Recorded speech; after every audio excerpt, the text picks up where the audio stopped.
Hold on.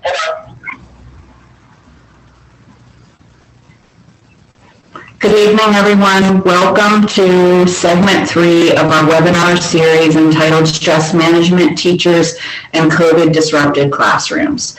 We thank you for joining us again this evening if you have participated in segments 1 and 2, but if you haven't, that's fine as well. We welcome everyone, and we would just invite you to return to our YouTube channel or to our website in order to catch up on some of the really important information that we've shared along the way so far.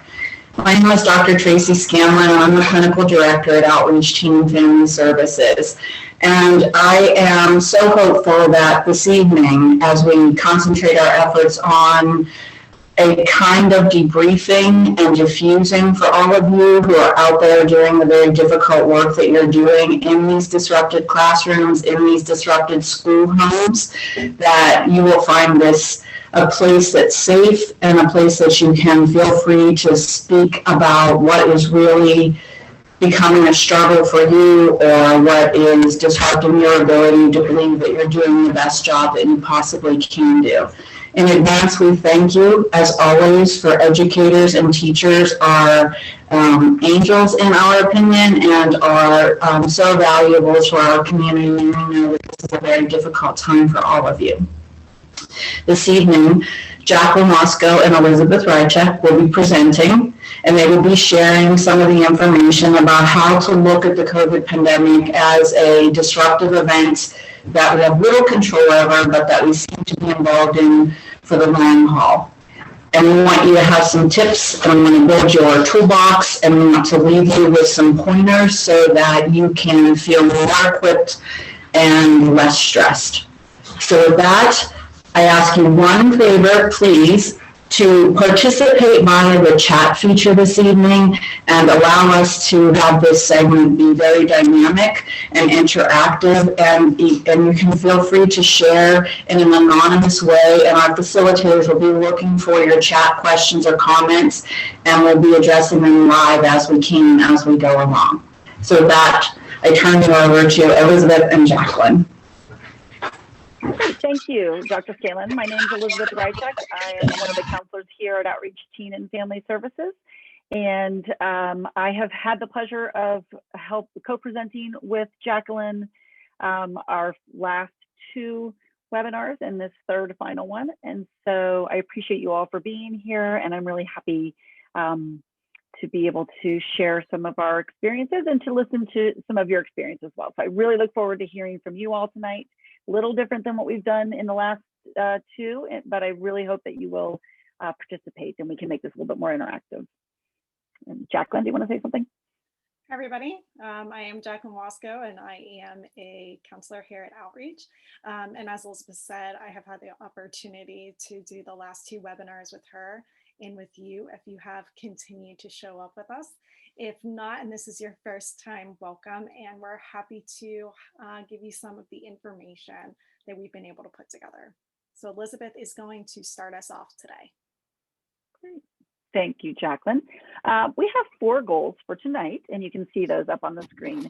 And the first one is we'd like to look at COVID as a disruptive event. And so we're going to talk a little bit about what disruptive events are. We're going to utilize the disruptive event management framework to process your experiences over the last 7 months.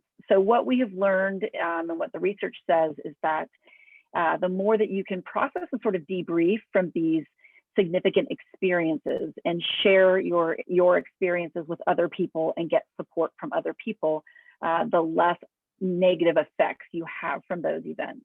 And so that's why we're going to be using that framework tonight, and also why we'd like to have you communicate more with us at any time.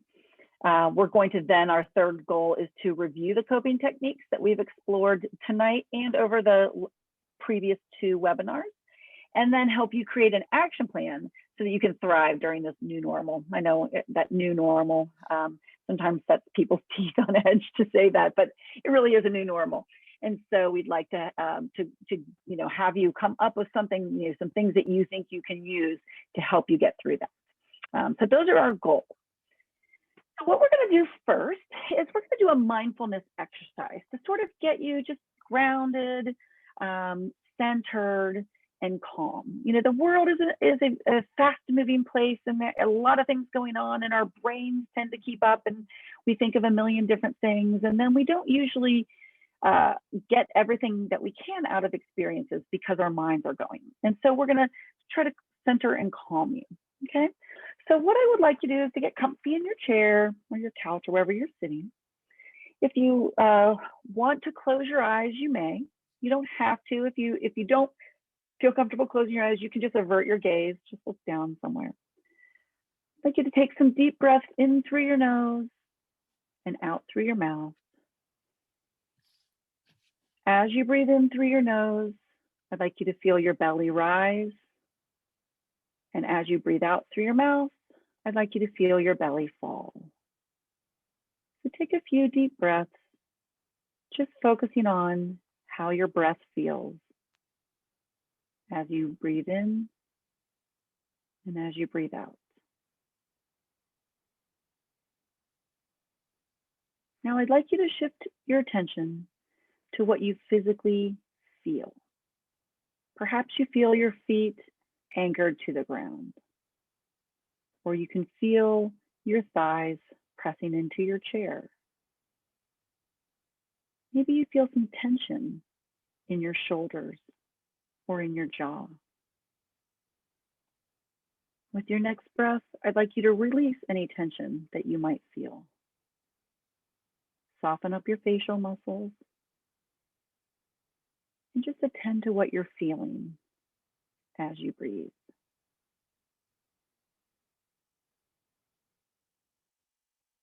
Now shift your attention to what you hear. You might hear your breath as it goes in and out. You might hear noises in the background of your environment. Obviously, you hear the sound of my voice. Or just appreciate the silence.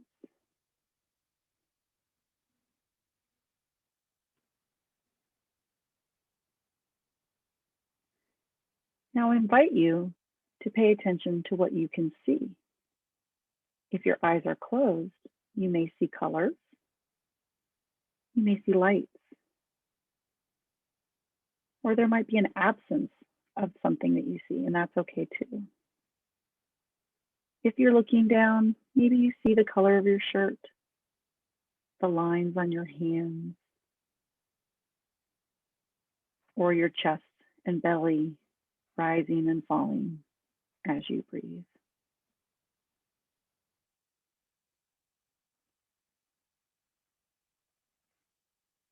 After a few deep breaths, attend to what you can smell. Perhaps you smell a candle or food from your dinner. Maybe it's your laundry detergent, your perfume or cologne. Or there's an absence of smell. Again, that absence is okay too.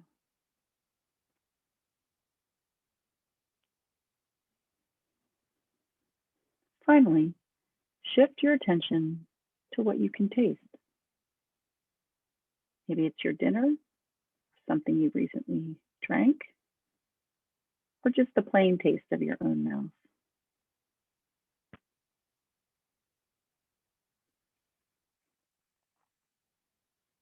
But think about that taste as you breathe. Now, after one or two more deep breaths, I'd invite you to rejoin the webinar by either opening your eyes or raising your gaze if you have it averted.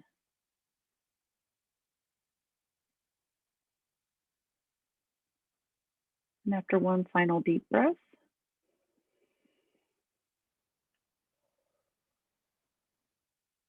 we now are calm and centered and ready to make the most of this next hour.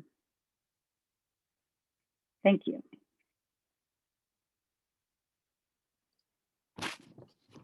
As you come back, we are going to talk about what a disruptive event is. Now, the important thing about this is to recognize that when it comes down to it, is that it is something that is totally outside of your control. In this case, we have organizational-wide emergency or disaster. And in this case, it is the worldwide pandemic. It can be something that is unexpected or very sudden. And the important thing to recognize is it is something that is disruptive for you. If we were outside of the case of COVID, a disruptive event could be anything that you take as something that pulls you out of the ordinary.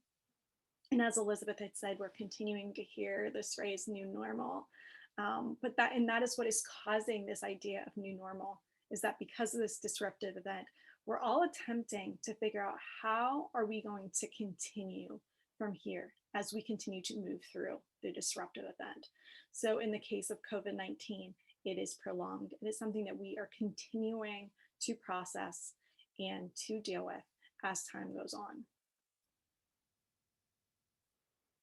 So now there's a number of steps that we can use to manage a disruptive event.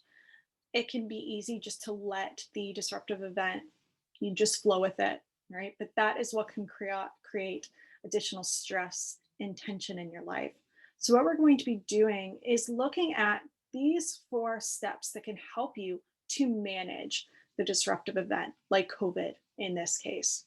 So looking at the thoughts that you have, the impact that these thoughts and the situation overall is providing, the symptoms that are coming with feeling the stress associated with the disruptive event, and then finally an action and figuring out a way, how do you continue to move forward in order to live the best life and make the best decisions that you can.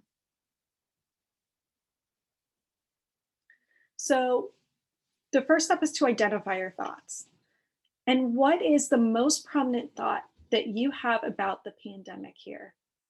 Now, as Tracy said, there is a way to use a question and answer or chat box. And what we're going to do is that we are really going to encourage you to use that so that it does become more interactive. So I want you to take a moment to think about what has been so difficult or what has really impacted me when it comes to the pandemic. There is no right or wrong answer. It is stuff that you have felt. So we encourage you to share. The idea is so that we can allow ourselves to connect to each other, that we are not alone in this difficult situation. An example that many of you may have felt is that I'm going to get sick and die.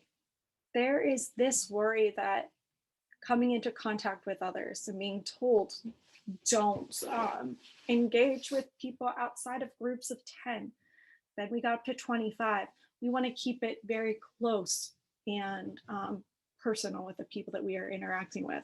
There is some worry about who you're interacting with. This is outside your family, inside your family. If you're immunocompromised, if you do start to get sick, especially in this season, well, what is it? What is it that is occurring? So there's always going to be this concern about, well, what is going to happen to me in this situation? I'm curious if anybody else has felt that way.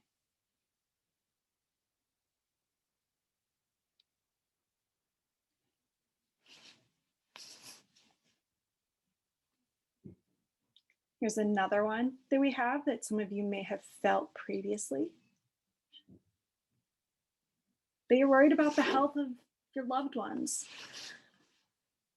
A big one that we've been hearing, especially at the beginning, is that people are no longer able to go and see their elderly loved ones, whether they were in nursing homes or just separated because they were worried about that was the highest population that was getting sick from them.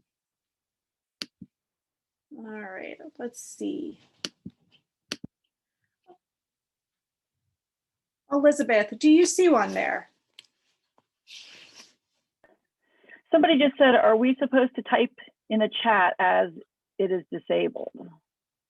It is disabled. Okay, let me see. Oh, thank you. Glad to hear that. I was wondering why we weren't hearing from anybody.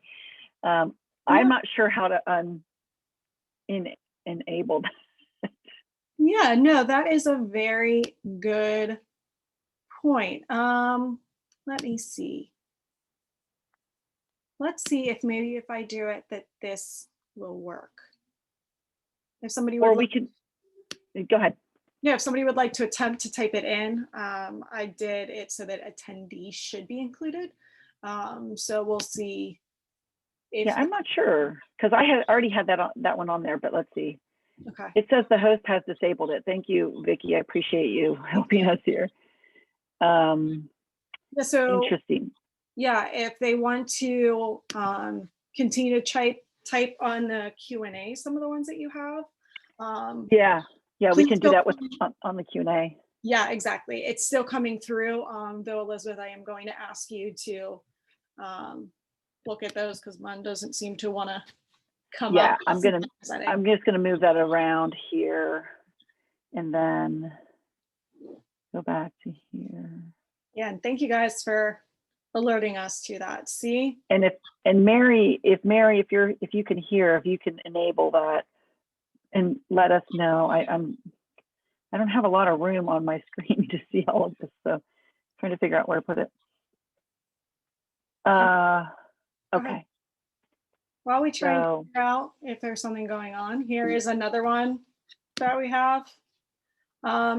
Life's never going to get back to normal, and this may be the biggest one that we're all continuing to hear. When are we going to get a vaccine? How long are we going to be wearing these masks for? What is this going to look like for going back to work, kids going back to school? What is this all going to look like? And we don't have this very clear answer, and it makes it very difficult for us to figure out how are we going to live our day-to-day lives, let alone what's going to come in the future. I have somebody here who said, managing the pressure of life since it is not business as usual. Yeah, definitely. It is so challenging to teach at this time, knowing that you are capable, knowing what you are capable of in pre-COVID times, but not able to meet the same expectations as before. It is hard to turn off the mind and manage it all. You definitely, absolutely. Thank you so much. I am so lucky to have supportive administration and colleagues, family too, but it is so hard. And then, I guess all the attendees can't see each of these. And then somebody else replied, ditto that as teacher also. And so definitely there's some definite, you're agreeing to, and then somebody else so agree.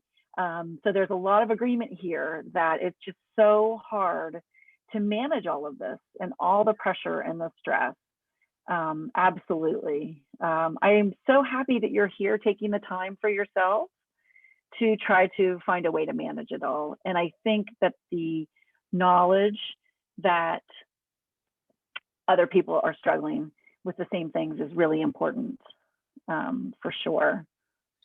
As someone who works in a school district at Pittsburgh Public, you are far from being the only one.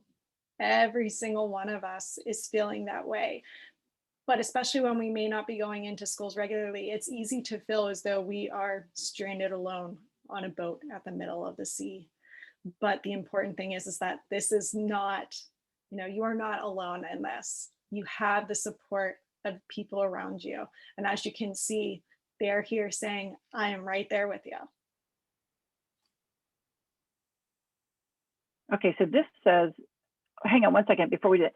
You can see all of this. So, okay, so Vicki, can you see the Q&A on the screen? It says they just have to open the Q&A at the bottom of the screen. Okay, thank you, Vicki. I appreciate I don't have that many tech skills. So it looks like if as a participant, you open up the Q&A at the bottom of your screen, you should be able to see all of this.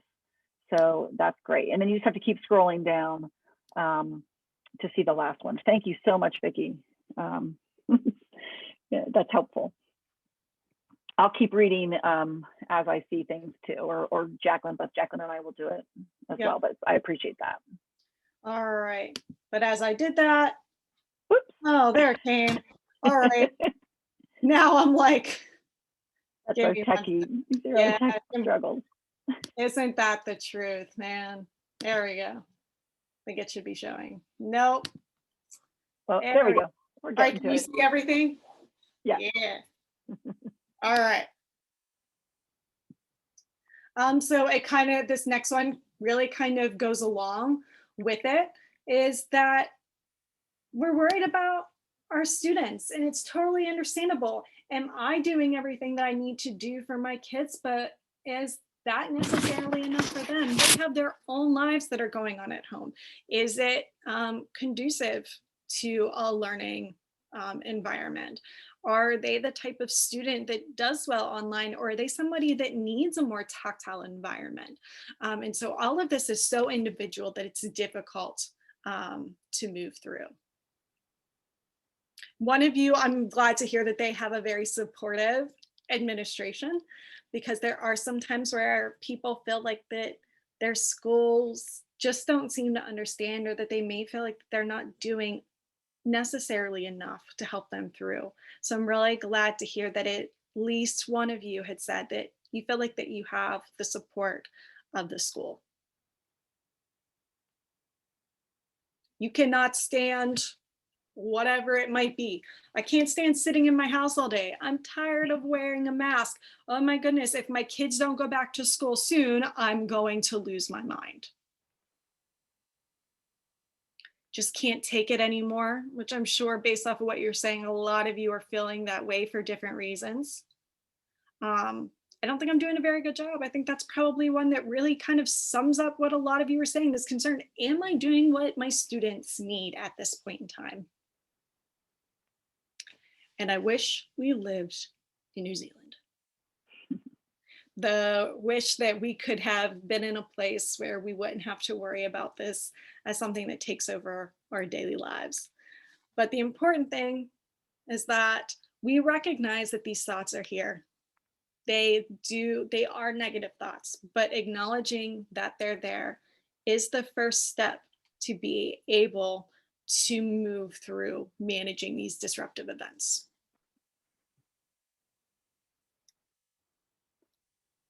So here we have a TED Talk by Albert Hobum.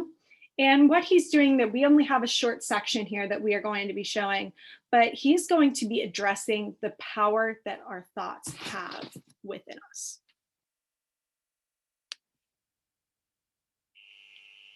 The American psychologist and philosopher William James said that thoughts become perception, perception becomes reality.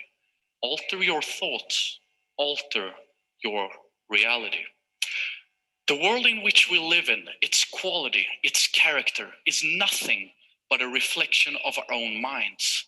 And the only way to influence in which world you want to live in, or in which world you want your children to live in, is to learn how to influence your mind. I wish to share with you today what I have developed as the two most important methods on how to stop thoughts from controlling you and ultimately take charge of your mind and thereby reality. It's the realization that made me process the trauma of the death of my mother, the key insight from 18 years as a monk by Björn Lindeblad, and the core idea from William James's statement. Method number 1, practice meditation. Developing a habit of doing this for just 15 minutes at a time, 4 days a week, can change your life. In many ways, it did for me. By definition, it's the art of developing mindfulness. It's practiced by consciously directing and maintaining your attention on an unstimulating object, such as the breathing, and doing this for lengths of time. This practice produces a more calm mind, less prone to overreaction, more rational, and higher performing. But the ultimate goal of meditation is to start objectively observe the mind. Let me give you a visual example of what I mean. Imagine yourself a web made up of thoughts. Every thread a possible thought path leading to different places. After some meditation training, one is able to identify thought patterns, see where they will lead, and choose to take another one. And this is what happened to me at the monastery. As I started to see which one of my thought path led me to anxiety and had done so for so many years, I was actually able to direct my thoughts towards something constructive instead. And this means that as you gradually learn the structure of your own web of thoughts, you become able to actively predict which thought will lead to which emotional state, which will make you able to actively choose states such as calmness, serenity, and high focus over stress, anxiety, and anger. In theory, quite clear, but again, it can only happen as the mind is provided enough space and silence without being constantly stimulated. Okay, so as Mr. Hoban said, our thoughts are very, very powerful in affecting our reality. And we don't always have to agree with our thoughts. And, it becomes our choice what direction we want our thoughts to go, like he was saying. And that's really, really important in all time, whether it's pre-COVID or whether it's now. But especially now because of all the negative impacts from the pandemic. I'm going to switch gears a little bit right now and focus on an exterior. That's sort of more of an interior experience. I'm going to kind of look more on the external experience and talking about how the pandemic has impacted you. So I'm going to ask you, and I'd like you to answer, what's the most significant impact that the pandemic has had on you? What things have been affected in your life because of this pandemic?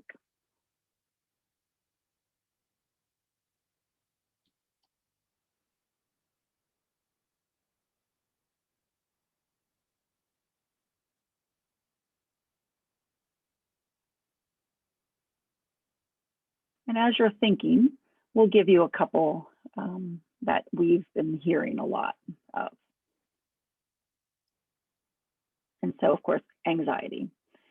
We've seen anxiety is the most common mental health condition that drives people to therapy in general, but also to outreach. It's our most common concern that people come to outreach for. We've seen an uptick in anxiety during this pandemic time. Makes a lot of sense. And we all know that. We all know why. So we're not going to spend a ton of time talking about these things. But let's go ahead and show a couple different things. Let's see, we've got somebody said something. Okay, stress on being a teacher with the kids in the hybrid model as it does not work and is very stressful. You feel like a first year teacher. Wow, yeah. I would imagine that it would be really difficult, that hybrid model, because you're really teaching two different classes, and there's only one of you. I can't even imagine how hard that is. And it seems like, there's just so many problems with that, right? And then someone else says that they miss their pre-COVID body. I do too. And then that's one of my topics on this slide as well. Finding time for yourself and exercising is difficult, right? You have to make it on your daily to-do list. How do you manage a list? It never seems to be never ending. Who wants to plank during these times? I don't want to plank during these times. Is going to the gym. Yeah, right. I mean, I feel like I might cancel my gym membership as well. There's a lot of worries and concerns with that. And so there are some physical, impacts. And it's just, that first couple of weeks, I found myself sitting on the couch and eating and watching TV, which I'd never really done before since I was a kid, right? So yeah, I hear you there. That's definitely a huge impact, right? So let's see what other impacts. As I scroll down here, isolation. Yes, of course. These are all things that we're all really well aware of. So like I said, I'm not going to spend a ton of time on that. So go ahead, Jacqueline, and change or lack of change. Our world has changed, and there's a lot of things. And a lot of times people who struggle with anxiety have a hard time with change. But on the flip side of that, it seems like there's never any change. It's like Groundhog Day, and I wake up and I don't even know what day it is, and we do the exact same thing over and over again. Learning new technology can be very stressful and very overwhelming. And I'll talk about that in a minute as well. Illness, of course, sometimes that's the biggest impact if you've gotten ill or if you know somebody who's been, who's gotten ill. Job loss, or, decrease in hours, uncertainty, right? And then the last one is death. I, certainly hope nobody has experienced that, but definitely is a huge impact if you have known somebody who's passed from the pandemic. So there's a lot of negative impacts, and we all have experienced some of those. And we talk about that a lot, and there's a lot, we all know about those impacts. So like I said, I'm not going to spend much time on that. I have two takeaways from examining the impacts. And the first one is, it's important to know that you're not alone, and to use your social support for these negative impacts. But I'd also like to focus on the positive impacts. So like Mr. Hovum mentioned in his TED Talk, it's really up to us to choose our thought patterns, and the way that we think will lead to a certain reality. And so the only way to change our reality is to change the way that we think. And so it's up to us to choose those thought patterns. And so there might be some positive impacts from the pandemic. So learning new technology could be negative because it's overwhelming to try to learn, a new system. But it could also be a positive. I've never done a webinar before, and I was terrified of doing something like that pre-COVID. But it's really forced me out of my comfort zone, and it's taught me, how to do a webinar. And now I've done probably 6 or 7 webinars, and I feel pretty comfortable now doing it. My tech skills have increased because, I knew a little bit about PowerPoint, but my PowerPoint skills have gotten a lot better. And I found that I really enjoyed that, something I didn't know. Some other positives. Does anybody have any positive impacts from the pandemic that they're enjoying?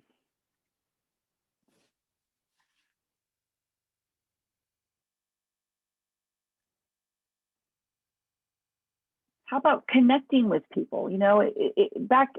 Towards the beginning of the pandemic, or maybe a month or so in, everybody started having these happy hours, right? These Zoom happy hours.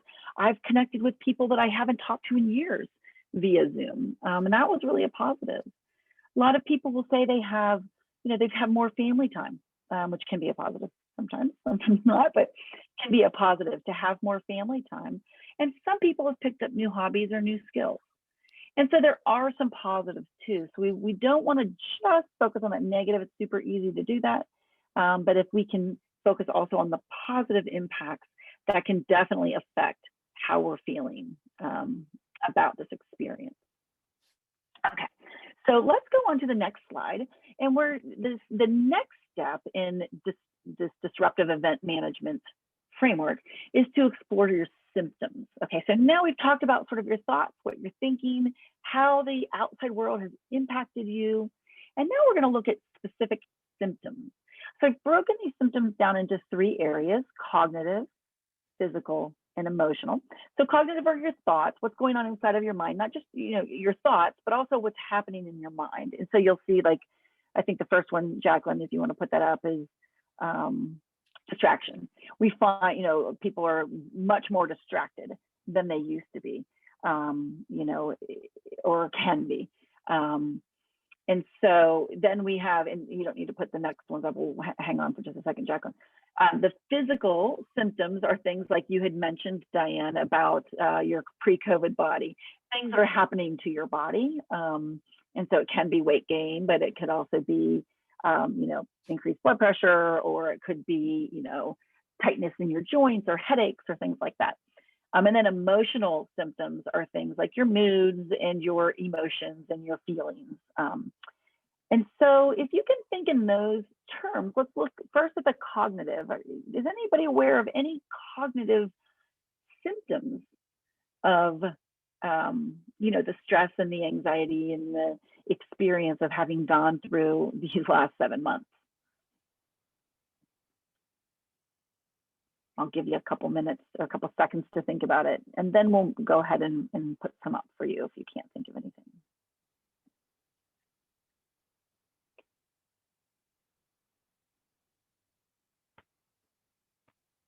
What sorts of things are happening inside of your mind, do you think? Distraction is one of them. Like I said, I hear a lot of times people saying, I just can't make decisions because I keep getting distracted, or I can't do things around my house. I start one thing and then I move on to something else. Let's see. Can't shut your mind off from thinking. Exactly. So the last one on this list is perseveration, which is basically that perseveration is sort of thinking over and over and over about the same thing. And then I also have, in fact, go ahead, Jacqueline, and put those up there. I have racing thoughts. So we'll say, I'll show you what they all are: worrying, racing thoughts, and then perseveration. And so, yes, Vicki, those racing thoughts and not just thinking and not being able to turn your mind off. In our second, I believe it was our second webinar, could have been our first, Jacqueline, if you remember, please tell me. We talked about ways to sort of shut your mind off. And we will review the everything that we've gone over, just sort of a quick review. And Vicki, if you weren't with us in our last two, I'll point out what you could use to help shut your mind off from thinking. But that's really common. I hear that all the time, especially at nighttime when you're trying to fall asleep, having a hard time falling asleep because they can't stop thinking. I think we started it a little bit in session 1, but I think it was covered a little bit more comprehensively in section 2, if I'm remembering correctly. Thank you, Jacqueline. So what about physical symptoms? What kinds of things are going on inside of your body that are symptoms of all this stuff we've been going through?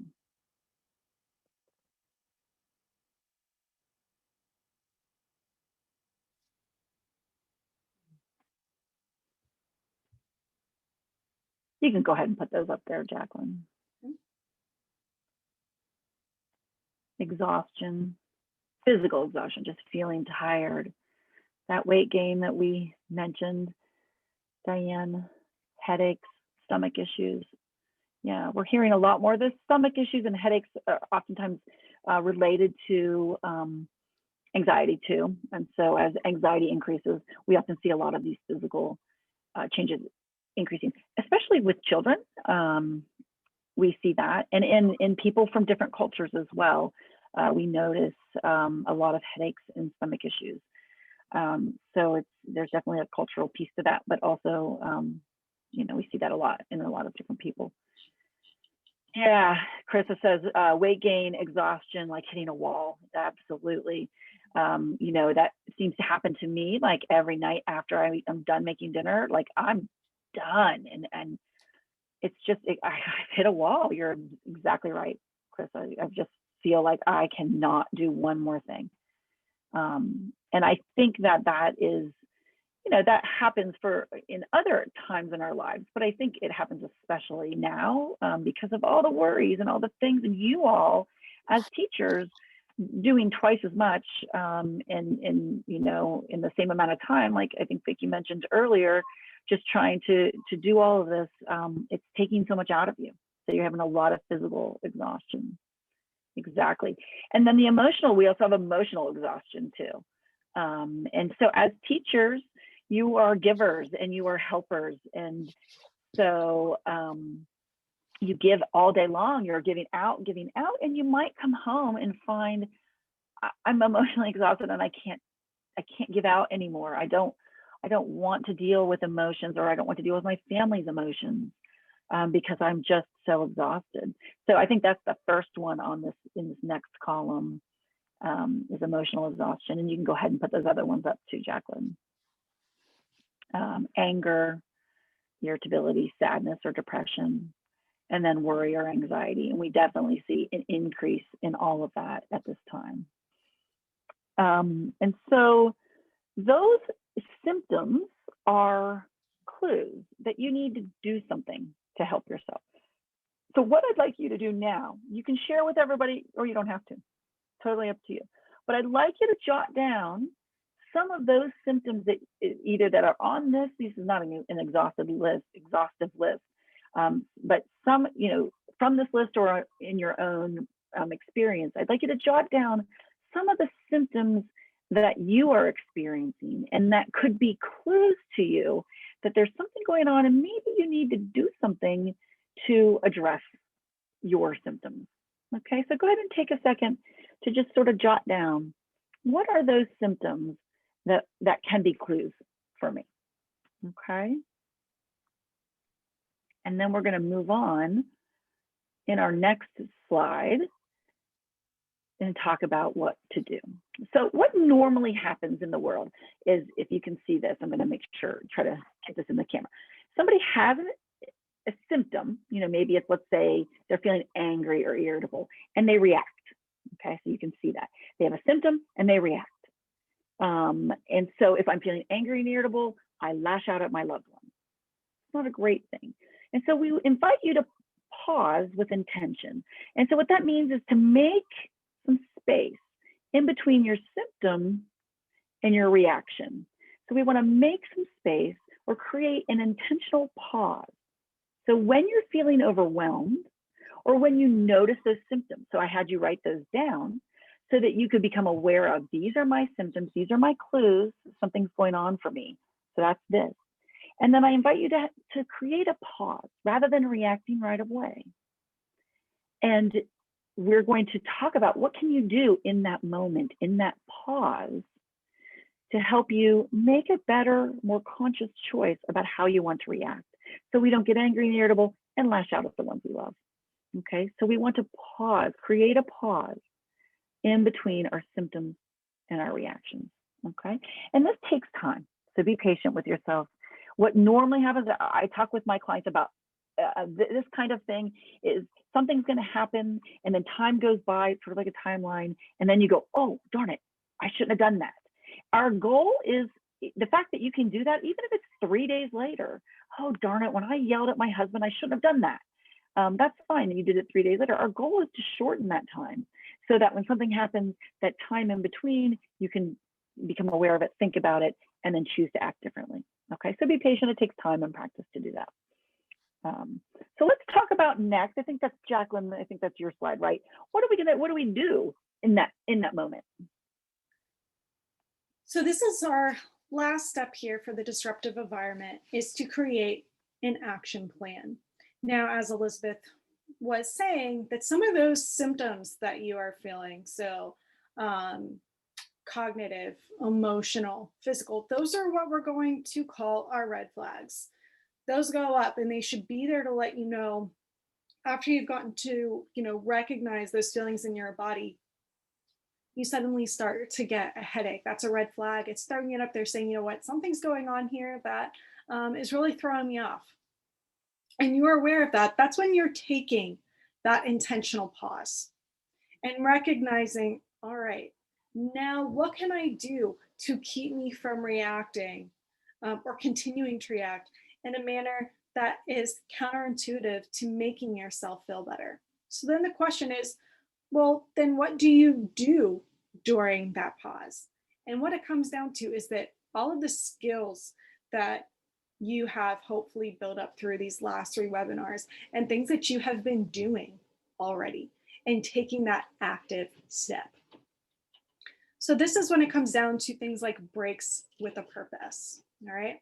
You need to, now that you have identified what those red flags are, the importance now is to figure out, well, what practices, what things are best for me, and to take a couple minutes, even as little as 5, as to step away from something that is helping to heighten those emotions and saying, you know what, I need even just a couple minutes to myself to help to bring that emotion down to a pre-crisis level. One of the big things that we tell clients all the time is that this is a time where you want to stay away from television or social media. All right, those can help to continue to heighten those emotions, or they really even become a way to break away or to distract yourself from what is actually going on, using other methods, things that help to calm the mind, are going to be much better for you and help you to return to a task that you need to return to, or so that you're able to continue on with your day. There are a number of different tasks that you can use, and you're not necessarily, some of these aren't going to work for you. It's about finding what is best for you. So we have a whole bunch of them here. So some options are reading, arts and crafts. I think, like Elizabeth said, we've been hearing about a lot of people that have gotten to start branching out and doing things that they said, oh, I would like to do that, but maybe really haven't had time for in the past. And then doing some deep breathing and mindfulness activities that we've been doing throughout all of these webinars. And if that's something you want to continue, there is a ton of resources out there for you. If you feel like you're not ready to do it on your own yet, number of resources out there that can be as little as 5 minutes, helping you to do that deep breathing and or the meditation. Okay, so let's talk about your toolbox. What have you learned? So if you've been with us for these last 3 webinars, then you've learned all of these things. And if tonight's your first night, no worries. You can always go back and look at our other videos. We have them on our YouTube page, and I think they're also on our Facebook page. And so I'm just going to cover a couple of these things. So Vicky, you had asked earlier, like, you can't shut your mind off from thinking. And so 5, 4, 3, 2, 1 senses grounding is a great method to use when you can't turn your mind off. And so what that is that similar to the mindfulness practice that I did at the beginning, but it's a little bit more structured. 5, 4, 3, 2, 1 senses grounding is a bit more structured, and it's a little shorter in length of time. And so basically what you do is you say, okay, what are 5 things that I can see? I always encourage my clients to describe those things and not just say computer, phone, keyboard, floor, but to say, I notice that I see the pretty green on the slides, and I notice there's 3 different green colors. And so it's a lot more detailed. So 5 things you can see, 4 things you can physically feel, like your feet on the ground or your toes in your socks, not like feelings, but like physical feelings. 3 things that you can hear, 2 things that you can smell, and 1 thing that you can taste. Now, if you get those senses mixed up, it's not a big deal at all. It doesn't really matter, but you don't want to try to find 5 things you can taste because that might be hard. So that's a really great thing when you can't turn your mind off because you can't think of 2 things at once. You cannot focus on what am I seeing around me, hearing around me, feeling around me, and also continue to think and worry about those things in your head. And so that's a really great way to do that. Deep breathing and meditation, all the mindfulness activities are, there's just so much research out right now and about how those things lower your blood pressure, lower your stress hormones, and just put you in a calmer and happier state. And you can look at apps like Calm or Headspace, 10% Happier. And there's a new one, Unplug, that I haven't had a chance to look at. I always hesitate to suggest to people because I don't know what's on there. It looks like it's going to be a good one. Krista, you may know about that one. If you do, let me know if you think that's a good one. I know you know a lot about that stuff. And then there's cognitive behavioral techniques. And so, the TED Talk today with Mr. Hobram, or however you pronounce his name, I think it's Hobram, something like that, Hobram. He talked about how our thoughts really determine our reality. And that's the basis of cognitive behavioral therapy. Our thoughts affect our feelings and then our behaviors. And so in an earlier webinar, we talked about, I'm sorry, I just got distracted because Krista did say she does like Unplugged, but Calm is still her favorite. Yeah, I know I've used Calm the most as well, but I thought I'd check out that Unplugged one. So thank you. I had a feeling you'd know that. So in cognitive behavioral therapy techniques, one of the things that's important is to dispute what we call irrational beliefs. So we have these thoughts that really don't have a basis in reality. And so it might be things like, oh my gosh, I'm going to die. I actually had a client who was so worried about returning to work because she was sure she was going to die. And that is a possibility, but not maybe, a rational thought. And so we got to help to focus on, okay, how much of it is this thought based in reality? And how can we change that thought that might be a little bit more manageable? And so, we change that thought to, I'm worried I'm going to die. However, there are things I can do to protect myself. And that was less anxiety producing. And so that's a really good tool to have to manage and get through this time. And then talking about focusing on things you can control, there's this thing called the control fallacy, which is this belief that I can control everything. And when we have that belief, we can't control everything. And so when we have the belief that we can, it causes a lot of unnecessary stress and anxiety for us. And so we focus on what you can control. And so Jacqueline walked us through a really nice process of how do you determine what can you control, what can't you control. And if you can, focus on just the things you can control, then you can manage that stress and anxiety better. And so there's some great techniques there. And then what you learned today was taking breaks with purpose. And so, that's another thing you can do to manage this. So again, what I'd like you to do is to think about those things or other things maybe that you have on your list and write down your action plan. What are things I'm planning on using? What are the tools I want to use to help me get through these, I don't know how many more months, but to manage and to operate in this new environment that we're in the new normal. So go ahead and take a second to write those things down. And focus on that, and feel free to share if there's anything that you really like that you think is helpful.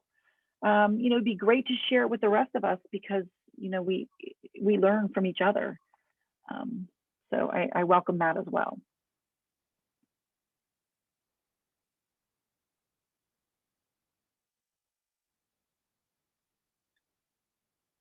Now that you've started to think about what are the actions that you can take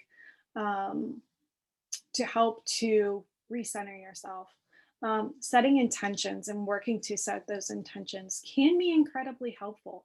The idea is, well, what is it that I can do in this moment to help myself get to where I want to be or to accomplish a goal that I have? It can be too difficult sometimes to say, well, here's what I want in a couple months, because we can become easily overwhelmed. When we talk about setting intentions, what we really want is to think about, well, what can you do in the next hour? Maybe the rest of this evening, or even all of tomorrow. But you don't want to go too far in the future because then it can take away from what are those little steps that you can take that can get you to an overall goal. Unfortunately, we can't jump from the very bottom rung of the ladder all the way up to the top. We need to be taking those small steps. I actually saw something nice online that it said trying to get somewhere on a bike without even getting on the bike isn't going to get you anywhere. If you're too quick to think about, well, here's what I want to be in a year from now, but you don't have to give yourself some tools to get there, unfortunately, that means that it's either not going to happen or that it's going to be a lot more difficult to get there. So what we're going to do now is that we are going to do a little brief meditation that has to do with setting intentions. So you can kind of do it just like what Elizabeth had said earlier. You want to get comfortable in a comfortable position that you would do for any type of meditation. And you can keep your eyes closed, averted, half open, whatever is going to make you feel the most comfortable. As you're settling, allow your senses to open to the environment and sounds around you. Everything that you would have been thinking about with Elizabeth. Where your feet are placed, how your legs feel pressing into the couch, the chair, the feeling of your clothes on your skin. And as you're settling into the meditation, I want you to think about what is your overall intention for the evening. It could be about health, healing, awakening, well-being. What is your overall intention for the evening? You can also bring it into tomorrow. What is a short-term intention for today that can lead me into my best day? So this could be sustained focus or attention, going to bed earlier tonight so that you can wake up more refreshed in the morning, or using pure awareness, undistracted by any type of arising content in your mind that can cause additional stress. There are phrases that can really help with these inquiries of what is my overall intention, and placing them in short sentences that are affirming. I am focused and present. I welcome the sense that I have the ability in my power to do what I can do. I am capable of achieving my intentions. Take a few moments to welcome and affirm those spontaneous and heartfelt intentions as they arise within you.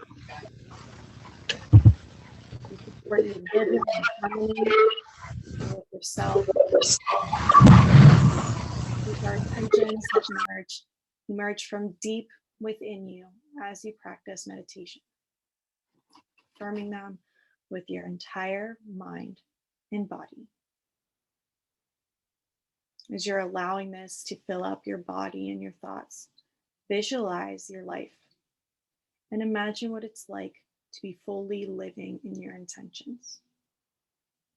What actions will you take tomorrow that will help you to respect yourself, others, and the world around you?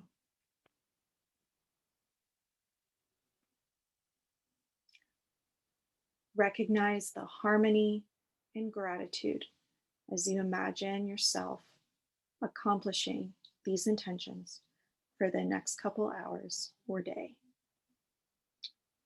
Now, when it feels right to you, set your attentions free to actualize themselves during your practice as you settle into meditation. Recognizing that your intentions will keep you on track and lead you ever more deeply into meditation on your actions itself. When you feel that you are ready to complete your meditation and focused on the intentions that you have for the next couple hours to a day, state that intention you would like to take. State it firmly and aloud for yourself. Affirm it with your entire mind and body. When you're ready, allow your eyes to open and close several times while maintaining the feelings of knowing that you are capable of making the next best couple hours or best days possible. Continue to confirm it with yourself as you slowly move back. As you can see here, at the very end, poem that's just reminding you of just how you are capable of completing what you accomplish or what you want to accomplish, as long as you lead yourself and believe that you are capable in doing it.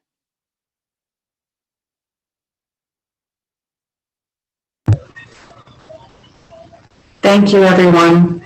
We appreciate your time and your energy this evening, and we hope that you're leaving this webinar with tools and a new perspective and just something to lean on when you feel stressed and when you feel like you're struggling, and know that we're in this with you.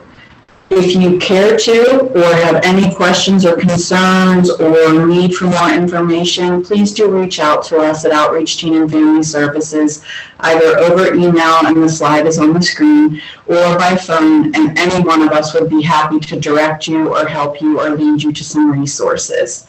What I'd like to leave you with, other than my thanks for what you do, is just a reminder about the intention. Yes, you are brave. Yes, you are capable. Yes, you can do this. You've shown that you can. You will continue to do so. And we thank you and wish you all safety and wellness throughout the rest of this journey together. Have a good evening. Thank you.